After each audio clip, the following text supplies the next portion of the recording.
This is Damien of Alien Integer, and in this video we're going to talk about Drake the Usurper, the problem of imitation and representation in dancehall.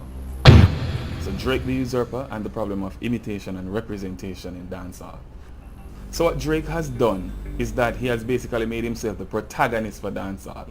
This is basically what he does with any art form that he lays his hands on. He cannot help himself.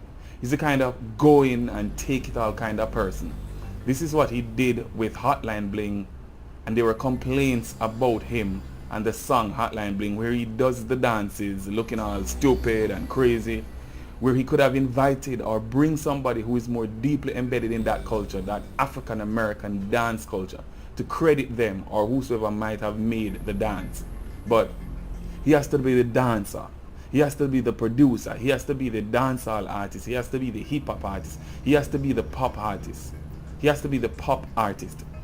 This is a selfish person and somebody who comes to take everything. Somebody who comes to usurp. The man is Aubrey Columbus. He comes to pillage and plunder. He's simply the model of what is happening to dancehall.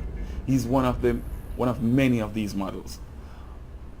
Alright? So he's not unique in the sense that he comes to take everything and give nothing. And dancehall, the culture, I hope is having an awakening because for many of us, we do not seem to have awakened to this fact as yet. Nowadays, we're talking about what's not going right, as well as why artists are not making it internationally. And we see much attention being paid to this issue. From a cultural perspective, it is very serious, even from an economic perspective.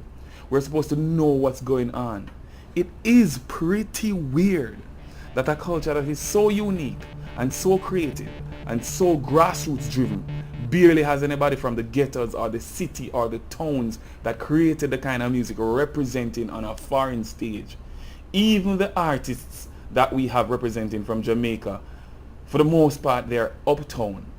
They are these brown people. They're not black. It's kind of like if the top hip-hop artists were from New York's Upper East Side instead of from Brooklyn, the Bronx, Queens, or the heart of the city.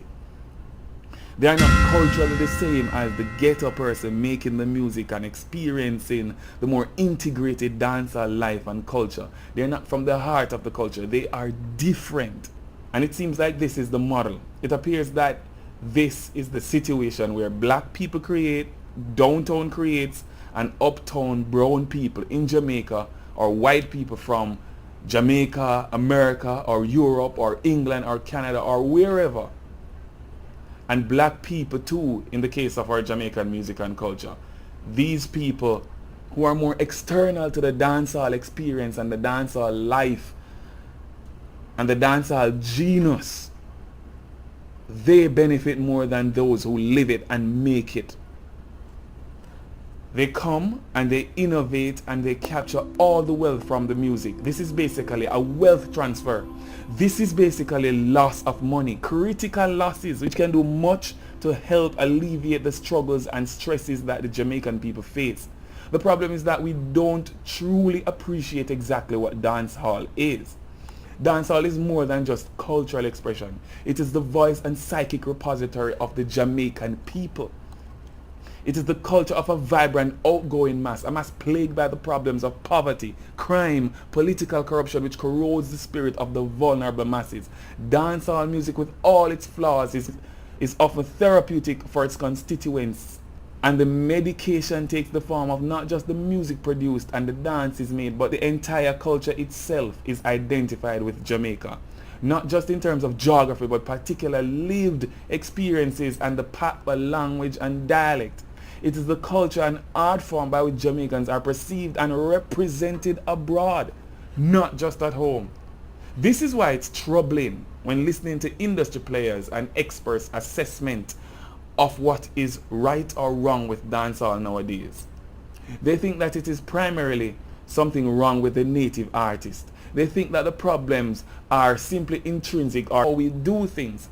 But it's much larger than that. And we need to identify the slow poisons that we're consuming and have long been consuming, for that matter. This poisonous idea that all we need to do is innovate and that there's nothing wrong being done to us. This is an assault by foreign music communities or foreign artists or foreign acts, whatever they may be. For too long, dancehall has been treated as a vanity project by foreign artists. Initially, they seemed to have treated it as a vanity project, but now they are looking at it as a primary critical resource to enhance their music or to make dancehall or whatever they are doing, if you can call it that.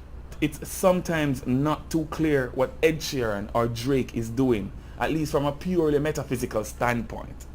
I think some of these songs sound terrible. But there's a but.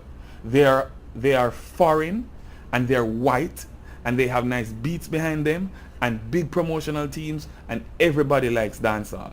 And us Jamaicans we're being crazy because even when the songs don't sound good, we celebrate these songs. Alright? So they moved from treating it as a vanity project, and now that they have embraced, and now that they seemed to embrace, quote unquote, embrace dancehall, local interests are now acquiescing to the view that we may be well served by whatever these artists or foreign acts can give us. As long as it trickle down, it will trickle down. This is what they believe.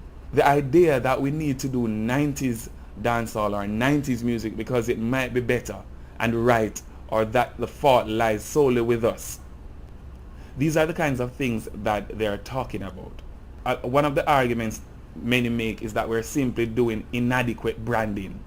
But these assumptions and practices, they do not bode well for the culture, and the ideas that they advocate represent a generally undefined path which neglects the role of structure in taking the culture forward. In addition, commercialism has taken precedence over creativity.